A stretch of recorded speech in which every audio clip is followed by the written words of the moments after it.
What can the rest of college football learn about what the University of Georgia just pulled off? You watched them win the national championship. If you're a casual fan, you probably saw them maybe play a couple times this year. They had the opener against Clemson. You watched them in the SEC championship, maybe the Florida game, a couple other games. You may not have even known the team all that much because they were winning in such dominant fashion. They weren't playing many close games. If you just live in, I don't know, Topeka, Kansas, you probably passingly saw them. And that's probably a compliment to Georgia. But a lot of college football watched them win this national title, and they had different reactions. So I came on the show the other night, and I said something I absolutely mean. I said, I think a lot of college football could learn several lessons from what Kirby Smart just did. Not overnight, but what they just accomplished and what the University of Georgia did. It's not easy to win a national championship. It's really hard. It's not easy to beat Nick Saban in Alabama. I don't care how banged up or young they are. It's very hard to do it. It's very hard to get to the mountaintop of this sport. Now, I said that, and then I followed it up with saying there are other programs out there technically capable of doing what Georgia just did. And there was what I said, and then there was what some people heard me say, which was entirely different than actually what came out of my mouth. There's been this common refrain anytime you want to praise Georgia and you want to also say other programs are capable of doing what they did. And the refrain is essentially, well, yeah, of course Georgia won. They had 19 five-stars out there. It's easy to win when you got all that talent in-house. It's aggravating to me. It's really, really aggravating. Because when you say things like, oh, it's easy for Georgia to win, they got all that talent on campus, it means that you're starting the book on chapter 12. That's essentially what you mean. It's like Kirby Smart and his staff woke up one morning and all that talent was just there under their pillow. There was no evaluation, there was no scouting, there was no recruiting, there was no evaluations, and there was no relationship building. There was no getting the talent on campus via really good closing techniques. There was no development, both neck up and neck down after guys got on campus. There was no roster management. There was no coaching roster management. There was none of that. It was just, oh, look, all the talent's there. How do you think the talent got there? How do you think a program like Georgia gets all the talent there? And then my follow-up question, when you answer that however you want to, is, do they have the patent on that? Does Alabama have the patent on it? Some people would lead you to believe, yes. There are only 2 or 3 programs out there really capable of doing it at that high level. I call BS on that. There may be only 2 or 3 programs currently doing it at that level. I don't think the limiting factor is whether other programs are capable. I think the limiting factor sometimes is whether they're willing to go over the cliff and do everything that it takes to win. Some people walk in and they see Georgia out there, and it's like this full garden. You got all kind of different vegetables, everything you could possibly want, and you say, oh, of course no one goes hungry here. Look at all this food available. And you have no clue what the harvesting process was.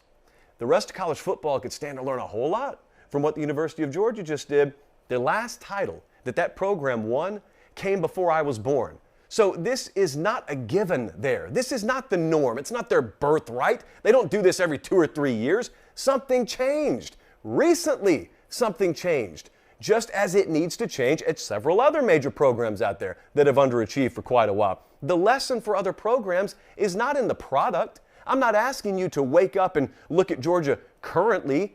I'm asking you to look at what they were. Focus on the process that it took to get from where they were to where they are now. Of course they're dominant now. Of course they're a monster now. I'm not asking Tennessee or I'm not asking University of Texas, can you be that overnight? I'm asking, what did Georgia do, and what about what they did to become what they are you incapable of? And I think there should be silence, if you're really being honest with yourselves, because a lot of programs out there technically are capable of it. Recruiting budget is an excuse. Recruiting budget is what a lot of people go to, and really budget in general, and they say, well, they just have more money. They can just outspend us. You're not getting outspent. You're getting out-invested. You're getting outworked. You're not getting outspent. If you really look at what it takes, even when you count facilities, and then when you count coaching salaries, and you count everything, there's a lot of money being spent. But really, when you talk about what it takes, purely financially, to operate at the highest level of this sport, it's nothing that several other programs out there could not technically afford. You're not getting outspent. You're getting out invested, and you're getting outworked, especially, and then you get the product, and you want to look out the window and tell your fan base, the system. It's the system. It's just they've got money we don't have. They got resources we don't have. No, look in the mirror. They got something inside themselves that maybe you don't have. How important is winning? Like I would ask this, if I were a fan right now, of a major program, I'm not talking about Akron right now, I'm talking about major programs, I would watch Georgia, and then I would look in the mirror and I would ask myself, how serious is my administration about winning? How serious is the president of my university about winning? How serious is my athletic director about winning? And then I would ask, is winning just a bullet point when they do donor dinners and fundraising and when they have a mic in front of them? Is it something they say, or is it a core foundational value and principle? A lot of people meet the former. Not so many meet the latter. Now, not everyone needs to win. They kind of want to win. It would be nice, be a nice cherry on top of the efforts that they put forth. They don't really need to win. Georgia decided they needed to win. Alabama long ago decided they needed to win. Ohio State, they decided they needed to win. Clemson decided they needed to win. And they do what it takes to win. If money alone were winning titles in college football, the trophy would never leave the state of Texas. You're not just getting outspent. You're getting out invested. Investment goes well beyond just finances. Investment goes well beyond the word no. There are a lot of no's that you used to get in Athens, Georgia, that when Kirby Smart walked in, he made change to yeses because he came from a place over in the central time zone in Tuscaloosa where they don't say no to Nick Saban. And he walked in and he said, look, Mark Richt didn't get it done for you here, but it wasn't all him. It wasn't all him. See, you watched him on Saturday. We in the coaching community knew that Monday through Friday he had one hand tied behind his back, and that's because of you. I can't have that. I can have it and win you 9 games. I can't win championships if you don't give me everything Nick Saban has.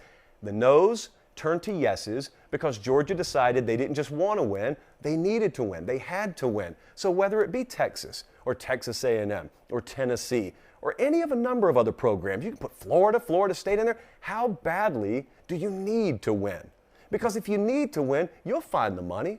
You'll find the money to fit the bill for all the facilities. You'll find the money to fit the bill to beef up that recruiting budget. You'll find the money for 5 extra off-field analysts or an overhauled nutrition staff if you need it. There are many, many different compartments that Georgia has now checked that they use and just did to win a national championship.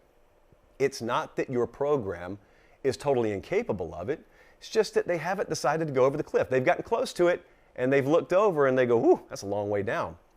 Georgia looked and they jumped anyway. They kind of built the parachute on the way to the ground. Well, I will tell you this. We put that graphic out every year. I think Brad Crawford keeps up with all the recruiting budgets, and he puts that graphic together every year. For a few years now, Georgia's had the #1 recruiting budget in the country. And Georgia fans celebrated, as they should. You're looking at it right now if you're watching on YouTube, and that's a big discrepancy, by the way. Georgia's sitting there at $3.6 million. This is for 2019. 2020 was all out of whack because of COVID. 2021 numbers will be out in a couple of months, but look at that. They spent over $1 million more than Alabama did, and then Tennessee's there, Clemson's there, Arkansas's there. That's the price just to compete in recruiting in the South. But I want you to ask yourself, you look at that $3.6 million figure now, knowing what just happened. How do you feel about it? Because I remember vividly when this graphic was put out, a lot of people laughed at it. A lot of people said, oh, look at that. You're outspending Alabama by $1 million, but you can't beat them on the field. You got $3.6 million tied up in recruiting budget. You got 0 national championships to show for it. You win one of them, it already probably in the last 48 to 72 hours has paid that off tenfold.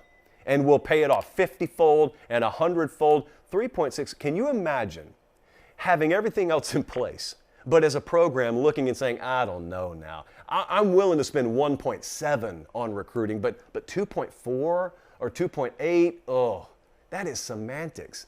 That is a rounding error. I mean, that is an office supply budget within the context, not of my salary, but of what the windfall is. If you win a national championship, I don't think the folks at Georgia are fully realizing it until right now, really what that means.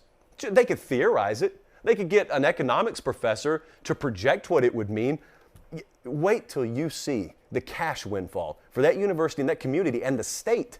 I got reps from Academy Sports and Outdoors telling me, we've never seen anything like this. From Macon to Augusta to Savannah to Columbus, there are people snaking around our stores to buy this national championship merchandise. That's just the merchandise aspect of it. The donations go through the roof. Enrollment goes through the roof. You got folks all over the place. You got a kid in Nevada, probably grew up in Reno, couldn't find Georgia on a map 2 years ago, that all of a sudden, believe it or not, because he sees the success of the football program, wants to enroll. And he's an aerodynamics major, a physics major, and previously Georgia wouldn't have been on his list. You would be stunned at the impact The economic studies that are done for programs that take it to the next level in football, it's insane. And I say all that to say, stop dragging your feet on recruiting budgets. Spend the money it takes to acquire the talent. That's what I'm trying to say to a lot of programs that drag their feet on this stuff. And spend the money. Write the check. Don't brag about how deep your pockets are if you're not willing to come off the wallet when it counts. No one cares what your endowment is. No one cares how rich your boosters are if you're not willing to write the check to actually keep up. No one wants to brag about how much money they have when they finish 8-4. No one cares. It doesn't mean anything. To me as a fan, or to him as a fan, or her, it doesn't matter to us. We wish we had that money. If we had it, we'd probably spend it differently than you, which may be partly the reason why we don't have it. This is not an economics class, but it is a testament to what they did at Georgia and what is capable of being done at many more programs than just 2 or 3 if you really decide you need to win. Instead of just deciding winning, hey, it'd be nice. Maybe one day our ship will come in. You got to swim out and you got to drag that thing in, or you got to build it yourself, kind of like Kirby Smart just did at Georgia.